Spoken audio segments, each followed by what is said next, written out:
বন্ধুরা, মোহনবাগানের বিরুদ্ধে তাদের ঘরের মাঠেই 2-0 হারার পর কি বলছে নর্থ ইস্টের কোচ জুয়ান পেদ্রো বানালি। মোহনবাগান তারা টেবিলে 1 নম্বরে গেলেও কেন চিন্তিত হোজে মলিনা, এবং তার পাশাপাশি মোহনবাগান দলে কি কি উন্নতি এখনো দরকার মলিনার, কি বলছেন তিনি, এবং ম্যাচের শেষে কি বলছেন মোহনবাগান দলের 2 প্লেয়ার লিস্টন, আশিক কুরুনিনরা।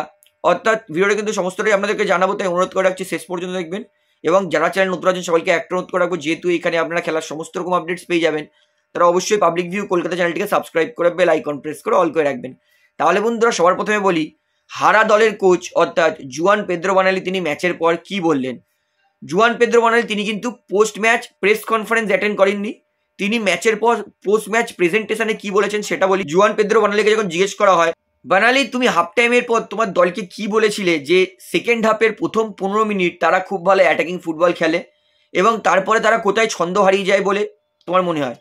জুয়ান পেদ্রো বানালি তিনি হাসেন, তিনি বলেন যে অবশ্যই আমি আমার দলকে বুঝেছিলাম যে আমাদের আরও আক্রমণাত্মক ফুটবল খেলতে হবে। ওরা প্রথমে সেটা খেলেও ছিল এবং তারপরে ওরা আবার নিজের ছন্দ হারিয়ে ফেলে, মেবি ওরা বেশি টায়ার্ড হয়ে পড়েছিল, কিন্তু এই সমস্ত বড় ম্যাচে আমাদের আরও নিজের বেস্ট ফুটবলটা দিতে হবে। এবং তার পাশাপাশি যখন জিজ্ঞেস করা হয় যে তোমরা যে ম্যাচের পরে টিম হার্ডেলে তুমি তোমার খেলোয়াড়দেরকে কি বোঝাচ্ছিলে, জুয়ান পেদ্রো বানালি আমি হাসছিলাম, হেসে ওদেরকে বলছিলাম যে তোমরা স্কুল বয়ের আর করতে পারো না এত বড় ম্যাচে, তোমরা যেই দুটো গোল কনসিড করেছো সেই দুটো গোল তোমরা চাইলেই বাঁচাতে পারতে। এরকম হয় না একটা দল অন্য জায়গা থেকে এসে আমাদের বিরুদ্ধে 3 পয়েন্ট নিয়ে চলে গেল, আমরা কিছু করতে পারলাম না। এরকম করে খেললে আমরা কোনোদিনই ভালো জায়গায় পৌঁছাতে পারবো না। তোমাদের নিজেকে দেখা উচিত, নিজেকে জিজ্ঞেস করা উচিত যে হ্যাঁ আমরা এর থেকে বেটার করতে পারি কিনা।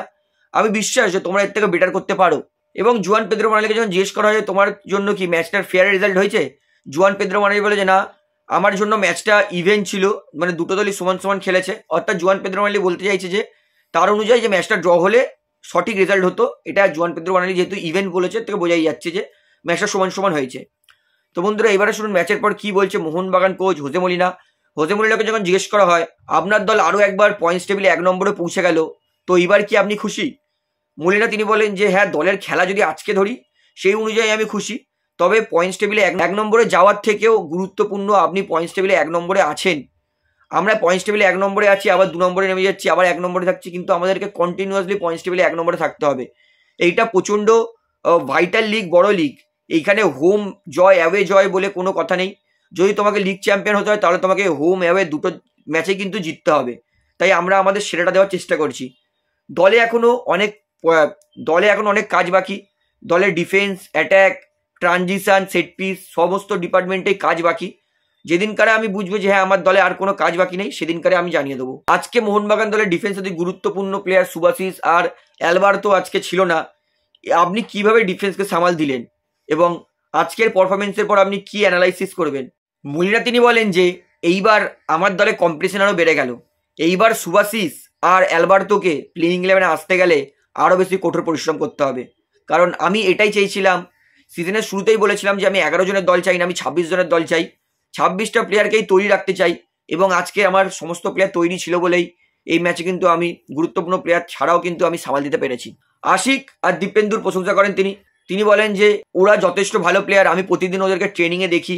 আপনি জানেন না কিন্তু আমি জানি ওরা কত ভালো প্লেয়ার। তবে আজকে ওরা সুযোগ পেয়েছে নিজেকে প্রমাণ করে দেখানোর এবং সেটা প্রমাণ করে দেখিয়েছে। পরের ম্যাচ কেরালার ব্লাস্টারের বিরুদ্ধে, সেটার পরিকল্পনা এবার থেকে শুরু করতে হবে। আশা করি সেই ম্যাচটা আমরা ভালো খেলার চেষ্টা করব। তো বন্ধুরা, এবার শুনুন ম্যাচের পর কি বলছে লিস্টন কোলাস ও আশিক কুরুনিয়ান।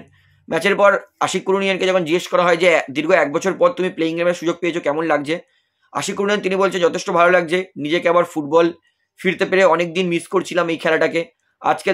আজকে কোচ আমাকে গুরুত্বপূর্ণ দায়িত্ব দিয়েছে, ভালো লাগছে, দলের জয়ে কিছুটা কন্ট্রিবিউট করতে পেরে ভালো লাগছে। আশা করবো নিজের খেলাটাকে আরও ভালো ইমপ্রুভমেন্ট করব এবং দলের জন্য সেরা ফুটবলটা দেওয়ার চেষ্টা করব। তো বন্ধুরা, এবারে শুনুন ম্যাচের পর কি বলছে লিস্টন কোলাস। লিস্টন কোলাসকে যখন জিজ্ঞেস করা হয় যে নর্থ ইস্টের বিরুদ্ধে আপনি আজকেও গোল করলেন, তো আপনি কি নর্থ ইস্টের বিরুদ্ধে খুব ভালো আলাদা মোটিভেশন পান? লিস্টন বলেন যে সেরকম নয়, আমি সমস্ত দলের বিরুদ্ধে গোল করতে চাই। নর্থ ইস্ট হয়তো আমার জন্য লাকি দল যে নর্থ ইস্টের বিরুদ্ধে খেললে আমি গোল পাই, তবে আমি সমস্ত দলের বিরুদ্ধেই গোল করার চেষ্টা করি। এবং লিস্টন তিনি কিন্তু দলের ডিফেন্সকে অনেক প্রশংসা করলেন, তিনি বললেন যে এই ম্যাচটা জেতার জন্য ডিফেন্সের অনেক কৃতিত্ব দেবো। ডিফেন্সটা আমাদের যথেষ্ট মজবুত, তাই আমরা কিন্তু অ্যাটাকে আরও ফোকাস করতে পারি, জানি যে পিছনে সামাল দেওয়ার জন্য ডিফেন্স আছে, তো এটা আমাদেরকে অনেকটা হেল্প করে ফ্রি ফুটবল খেলার জন্য। তো বন্ধুরা, ম্যাচের পর কি বললো দুই দলের কোচ ও প্লেয়ার সেটা আমি আপনাদেরকে জানিয়ে দিলাম। তো আশা করি সমস্তটা আপনার ভালো লেগেছে, বুঝতে পেরেছেন। তো ভিডিওটা এখানে শেষ করছি। ভিডিওটি ভালো লাগলে অবশ্যই লাইক করুন, কমেন্ট করুন, শেয়ার করুন এবং চ্যালেঞ্জ অনুরোধ সকলকে একটা অনুরোধ করবো, তারা অবশ্যই পাবলিক ভিউ কলকাতা চ্যানেলটিকে সাবস্ক্রাইব করে বেল আইকন প্রেস করে অল করে রাখবেন। ধন্যবাদ।